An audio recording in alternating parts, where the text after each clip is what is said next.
Wow Harrier, Ayush मुझे भी ऐसी गाड़ी चाहिए, बहुत ही अच्छी लगती है जेड ब्लैक। चल दिलाऊंगा क्या मतलब है, मुझे आज चाहिए। एक मिनट में देख के आती हूँ।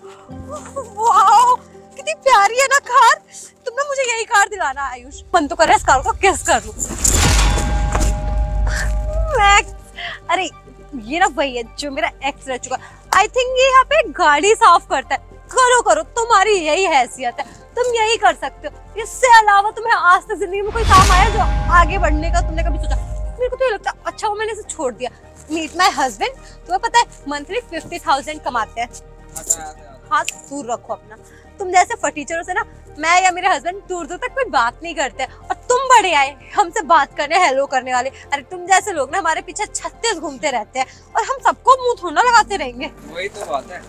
तुम्हारा एक्स निकला गाड़ी साफ करने वाला, सच में पहले भी साफ करता था ये? मानोगे नहीं आप, पहले तो इसने मुझे इतना दुखी किया 3 साल रिलेशनशिप में। पता है इसके ना एक्सक्यूज ही नहीं खत्म होते थे। बेबी एडजस्ट करो ना, बेबी ये करो ना, बेबी कॉम्प्रोमाइज करो ना, थोड़ी देर में या थोड़े टाइम बाद हमारा अच्छा वक्त आ जाएगा। और सीरियसली 5 साल हो गए टोटल, 3 साल तेरे रिलेशन को और 2 साल मुझे छोड़े हुए, लेकिन आज तक तो नीलवट्टा सन्नाटा ही रहा, कुछ हासिल नहीं कर पाया। और मैं तो ये सोचती हूँ कि मेरे साथ अपना फ्यूचर देख रहा था, ये तो देखो। और अगर फ्यूचर में सीरियसली मैं भी किसी का काम वाली बाई बनी होती या झाड़ू पोछा कर रही होती। और तुझे पता है आज मैं भी एक मल्टीनेशनल कंपनी में जॉब करती हूँ, मेरी भी सैलरी अच्छी खासी है, दोनों मिलकर मंथली 1 लाख रुपीस कमा लेते हैं। और पहले तो सिर्फ मेरे टुकड़ों पे पलता था, पता है इसके खत्म नहीं होते थे। जब इसे कहीं जाना होगा तो इसे कैब के पैसे भी मुझसे चाहिए होता था। लोग कहते थे कि गर्लफ्रेंड हमेशा लड़कों के पैसों पे पलती है, लेकिन ये महाशय हमेशा मेरे पैसों पे पलते थे। वैसे तुम कौन सी कंपनी में जॉब करती हो? बहरे हो। आई थिंक हाँ शौक लग गया है ना कि मैं इतना अच्छा खासा कमाती हूँ और मेरा हस्बैंड भी मेरी इक्वालिटी पे है। MNC कंपनी, मल्टीनेशनल, काफी बड़ी कंपनी होगी वो तो। ऑफ कोर्स बड़ी कंपनी होगी, पर तुम जैसे फटीचर लोगों के औकात से बाहर है वो कंपनी, समझ में? तुम लोग तो काम क्या, तुम लोग वहाँ पे चपरासी की नौकरी करने लायक भी नहीं हो। तुम जैसे करो वहाँ पे यू भगाते हैं। बोल रहे हो तुम, मैं तो वैसे ही गाड़ियाँ साफ करता हूँ ना यहाँ पे। वो देख मेरी कार है वहाँ पे, चल के साफ कर दे। अरे वो आपकी कार है? हाँ वो मेरी कार है, बट अब सोच रहे हैं कि कार चेंज करें, तो अगला मॉडल ना यही लेने वाली हूँ मैं, हैरियर, अपनी सेविंग्स से। क्यों? बिल्कुल सही कहा। तो आपके पति दिलाएंगे आपको ये गाड़ी? तो दोनों मिलके खरीद रहे हैं, समझ में? अच्छा बॉन्ड है, होना भी चाहिए। मैंने तो सोचा था कि तुझसे जितना प्यार करती ना वो बाउंड होना चाहिए था तेरे साथ, बट तुम जैसे लोग हमेशा कभी अपनी लाइफ में आगे बढ़ने का थोड़ा ना सोचते हो, हमेशा पीछे के पीछे ही रहोगे। क्योंकि कहा जाता है ना गरीब लोग होते ही है, अगर उन्हें नाली से बाहर निकालने की कोशिश करो, पर उन्हें तो कीचड़ ही पसंद आता है। मैं बड़ा तो आगे ये गाड़ी साफ करता हूँ ना। हाँ तेरी औकात ही यही है। और हाँ एक बात और, सही है तुमने इससे शादी नहीं की, पता नहीं क्या ही रहता। मैं भी कहीं मोची ओची के काम कर रही होती, लोगों के घर में उनके पॉट वगैरह साफ कर रही होती। और तुम्हारे लिए एक ऑफर है मेरे पास, मेरा ना भी 1 साल का बेबी है, उसकी पॉटी साफ करने का काम है और तुम्हें मंथली में 10,000 पे कर सकती हूँ। देखो माना कि तुमने मुझे छोड़ा, मैं तुम्हारा एक्स रह चुका हूँ, तो इसका मतलब ये तो नहीं। ओ हेलो, एक्स की वैल्यू 0 होती है, तो अपने आप को बोल के 0 तो मत दिखा। तू आगे बढ़ा है लाइफ में, तू भूल गया क्या पहले लोगों के आगे? हाँ वही तो मैं कह रही हूँ, आगे बढ़ा तो है। पहले लोगों के जूते साफ करता था और अब लोगों की गाड़ियां साफ करता है। तेरी आदत है शुरू से लोगों के तलवे चाटने की, और वही तो चापलूसी वाली काम आज भी कर रहा है, तभी तो तेरा गुजारा चल रहा है। थोड़ा सा टाइम ही मांगा था तुमसे मैंने। थोड़ा टाइम, माय फुट। तुम्हारे थोड़े टाइम के चक्कर में मैं अपनी पूरी जिंदगी स्पॉइल कर लेती। अरे क्या मेरे पास इतना वेला टाइम बचा हुआ है कि तुम्हारे पीछे मैं अपना टाइम वेस्ट करूं? अब थोड़ा टाइम तुम्हें दे भी देती। तुम क्या चाहते हो? तुमसे शादी करके मैं अपना फ्यूचर और अपने आने वाले बच्चों का फ्यूचर ये गाड़ी साफ करवाने में, लोगों के घर में चूल्हा चौकी करवाने में करती। और जस्ट शट अप, तुम मुझे मत बताओ कि क्या सही है और क्या गलत। मैं बहुत अच्छी तरीके से और सही समझी, और मेरी लाइफ का सबसे बेस्ट डिसीजन था कि मैंने तुम्हें छोड़ा। और सबसे बेकार डिसीजन और सबसे गलत डिसीजन पता क्या था? मैंने तुम्हें फर्स्ट टाइम अपनी लाइफ में हाँ बोला रिलेशनशिप के लिए। आपने हाँ बोला था मानता हूँ, लेकिन मेरी कुछ शर्तें थी, मैं कुछ कर रहा था। 2 साल अपनी लाइफ के मैंने तुम्हें समझने में ही तो निकाल दिया, और इतनी बड़ी बेवकूफ बनती रहेगी कि तुम्हें हमेशा पे चांस देती गई। अरे तुम जैसे लोग ना बस लड़कियों के टुकड़ों पे पलने जानते हो, लड़कियों के पैसे उड़ाना। तुम्हारे लिए पता है क्या, तुम जैसे गरीब लोग अमीर लड़कियां, कमाने वाली लड़कियां इसलिए ढूंढते हो कि तुम्हारा खर्चा पल सके। अंकिता मेरे हालात जब खराब हुए थे, मेरे पापा इस दुनिया से चल बसे थे। वाओ। बस तुमसे उसके बाद थोड़ा टाइम के लिए तो बोला था ना कि थोड़ा एडजस्ट कर लो। क्या एडजस्ट करूं? लाइफ टाइम के मैं एडजस्ट करने के लिए बनी हूँ। और हाँ, तुम जैसे लोग अगर लड़कियां अफोर्ड नहीं कर पाते हो, तुम लोग गर्लफ्रेंड बनाते क्यों?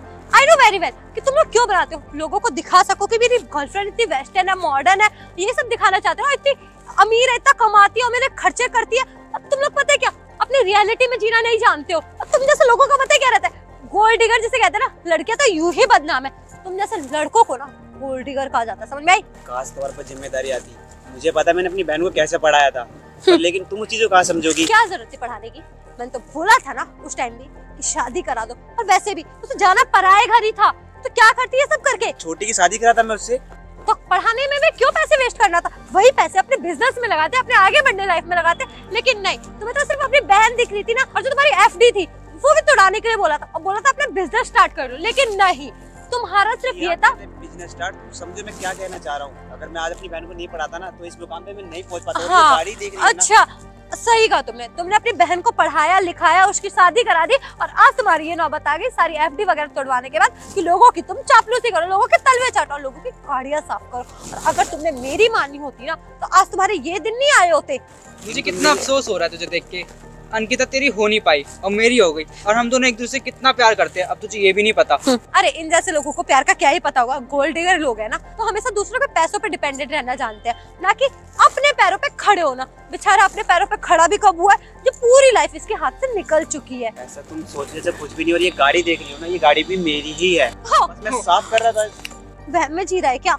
ये गाड़ी तेरी है, तुझे पता भी इस गाड़ी का प्राइस 30-35 लाख रुपए, और मॉडिफाई करवा के ना इसका पता नहीं क्या ही रेट निकलेगा। और ये गाड़ी ने मुझे गिफ्ट करी थी, आप समझो यार। अबे ओ, तेरी तो हाइट तो मैच कर नहीं रही गाड़ी से, गाड़ी कैसे चला रहेगा तू? वहाँ पहुँचते तेरे पूरे। एक्चुअल में पता है क्या है, इसने गाड़ी से मिलते जुलते कपड़े पहन लिए। हाँ। इसकी प्रॉब्लम ये कि ये सपने में चला गया है, और या फिर इसको सदमा लग गया है कि जो मेरी गर्लफ्रेंड थी वो अब किसी और के साथ शादी करके रह चुकी है और अपना घर बसा चुकी है।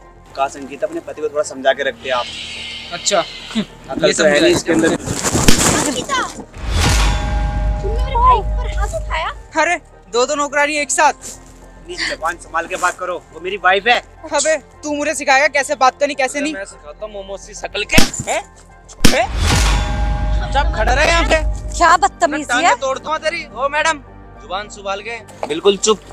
मैडम जो बोल रही है सुनती रहे चुपचाप। समझ में आ रहा है अंकिता, तुम्हारा बहुत अच्छा डिसीजन था मेरे भाई को छोड़ने के लिए, क्योंकि अब मेरी भाभी भी बहुत अच्छी है और मैं खुद भी बहुत अच्छी पोस्ट में हूँ। और मैं तो ये जो आज हूँ ना सिर्फ तुम्हारे बदौलत हूँ। अगर तुमने मेरे भाई को छोड़ा नहीं होता ना तो आज हम इतने अमीर नहीं हुए होते। सही कह रही हो बहन आप, लेकिन ये अच्छा रूबी, तो ये मैक्स की एक्स है अंकिता? हाँ हाँ भाभी, ये वही है। इतनी बुरी दिखती है। तुमसे तो सही हूँ। देखिए मैं शक्ल से जैसी भी दिखती हूँ, लेकिन तुम तो अंदर से भी काली हो और ऊपर से भी। खैर छोड़ो, मुझे तो इनसे बात ही नहीं करनी। अरे बेइज्जती कर तुम नहीं जानती नेहा इनको तो मैंने बहुत अच्छे से जाना है। पूरे 2 साल रिलेशनशिप में थी मेरे भाई के साथ, और बेचारे के इतने बुरे हालात थे। हमारे पापा की डेथ के बाद हमारे घर के हालात इतने बुरे हो गए थे, लेकिन इसको उस टाइम थोड़ा सा भी बर्दाश्त नहीं हुआ। एक होता ना इंसान थोड़ा सब्र कर लेता है जिंदगी में आगे बढ़ने के लिए। अरे सब्र का फल मीठा होता है, ये सुना है ना? लेकिन नहीं, शुक्र करूंगा मैं इसका, क्योंकि आज मैं इस मुकाम पे पहुंच पाया हूँ। अच्छा डिसीजन लिया था मुझे छोड़ने का। हाँ बढ़िया है, चलो हम चलते हैं। चलो चलो बाबू, आइए। हट जाओ नहीं तो मेरा भाई तुम्हें उड़ा देगा। सच में उड़ा दूंगा मैं।